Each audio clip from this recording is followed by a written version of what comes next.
Hello friends, जैसा कि आप सब जानते हैं कि डीएसएसबी पीआरटी की वैकेंसी बहुत ही जल्द आने वाली है। उसके लिए हम एक मैथ की सीरीज़ लेके आए हैं ताकि आप मैथ को बिल्कुल एकदम बेसिक से समझ सकें। इसमें शुरुआत हम नेचुरल नंबर से करते हैं। नेचुरल नंबर कहते किन्हें हैं? तो नेचुरल नंबर प्राकृतिक संख्याएं, जिन संख्याओं से गिनती की क्रिया की जाती है उन्हें प्राकृतिक संख्याएं कहते हैं। जैसे 1 2 3 4 जो हम लिखते हैं वो नेचुरल नंबर 1 से स्टार्ट करते हुए इन्फिनिटी तक लिखते हैं, वो हमारे नेचुरल नंबर्स होते हैं।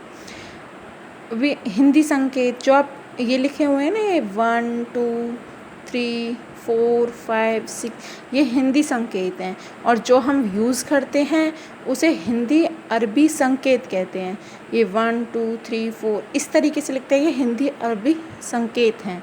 एक बार एक कॉम्पिटिटिव एग्ज़ाम में क्वेश्चन पूछा हुआ था जिसमें इस तरीके से काउंटिंग दे रखी थी और पूछा हुआ था कि ये किस प्रकार का संकेत है, ये हिंदी संकेत है या हिंदी अरबी संकेत है। तो ये हिंदी अरबी संकेत है। उसके बाद एक होता है रोमन संकेत पद्धति। तो 1 2 3 4 5, आई होप इतना तो आपको पता होगा कि रोमन जो काउंटिंग करते हैं वो 1 2 3 4 5। इसमें रोमन में 10 को X, 50 को L, 100 को C, 500 को D एंड 1000 को M से शो करते हैं। अब उसके बाद सम संख्याएं। सम संख्याएं कौन सी होती हैं?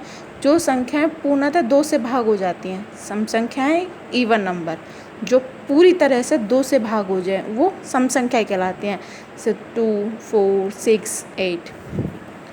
उसके बाद है विषम संख्याएं। जो संख्या पूर्णतः 2 से भाग नहीं हो पाती उन्हें विषम संख्या कहते हैं। जैसे 1 3 5 7।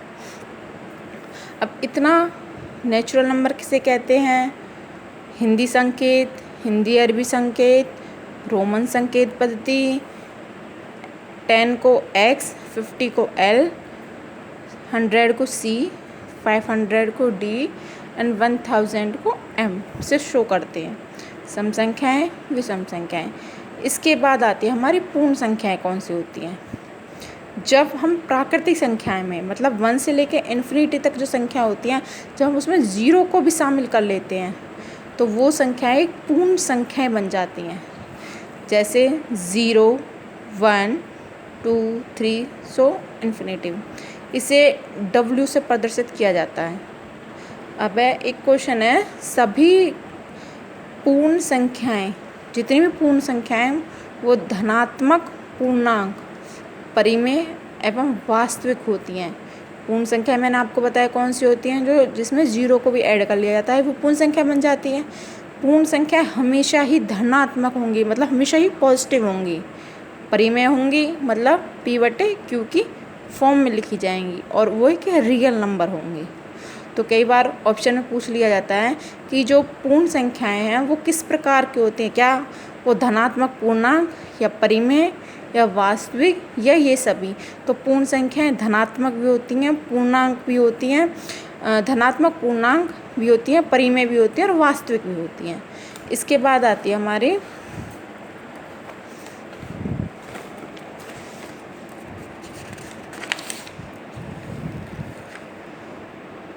पूर्णांक। पूर्णांक किसे कहते हैं? आपने 2 तरह के नंबर पढ़े होंगे, एक पॉजिटिव एक नेगेटिव। जब हम अपनी पूर्ण संख्याओं में नेगेटिव नंबर जोड़ देते हैं, मतलब ये देखिए ये 0 के बाद 1 2 3 4 ये तो पॉजिटिव नंबर्स हैं, लेकिन जब हम नेगेटिव नंबर्स को भी इन पॉजिटिव नंबर में काउंट कर लेते हैं, इन्हें काउंट कर लेते हैं तो ये सब इंटीजर बन जाते हैं। मतलब पूर्णांक क्या होते हैं? जो पॉजिटिव और नेगेटिव और 0।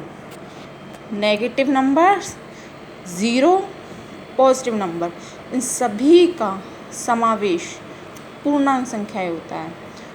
उसके बाद हमारी भाज्य संख्याएं। भाज्य संख्याएं कौन सी संख्याएं होती हैं? भाज्य होती हैं कंपोजिट नंबर।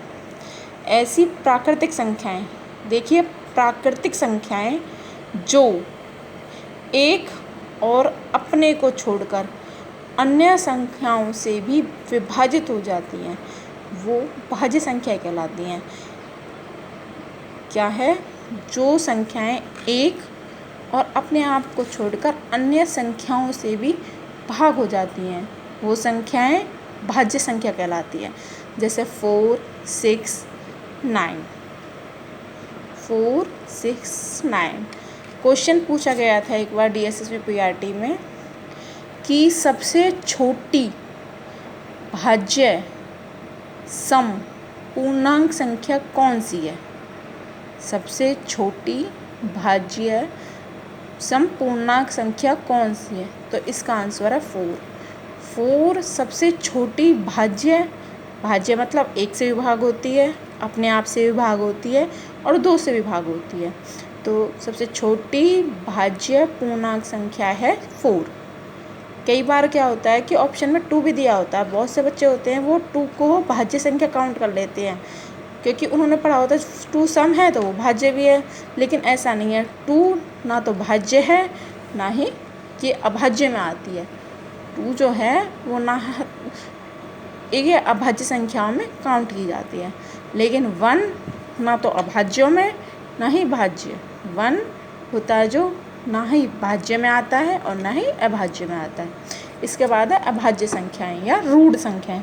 अभाज्य संख्याओं को कई बार रूढ़ संख्या भी दिया होता है, तो रूढ़ संख्या को देखकर आप कंफ्यूज ना होता, रूढ़ संख्या को ही अभाज्य कहा जाता है। प्राइम नंबर ऐसी प्राकृतिक संख्याएं जो एक और अपने को छोड़कर अन्य किसी संख्या से भाग ना हो। मतलब जो संख्याएं केवल 1 से भाग हों और अपने आप से भाग हों, इसके अलावा वो किसी और से भाग ना हो, उसे कहते हैं अभाज्य संख्याएं। जैसे 2 है, 3 है, 5 है, 7 है, 11 है। अब देखिए सबसे छोटी अभाज्य संख्या कौन सी है? क्वेश्चन पूछा जाता है कि सबसे छोटी अभाज्य संख्याएं कौन सी है? तो सबसे छोटी अभाज्य संख्या है 2। सबसे छोटी अभाज्य संख्या है 2।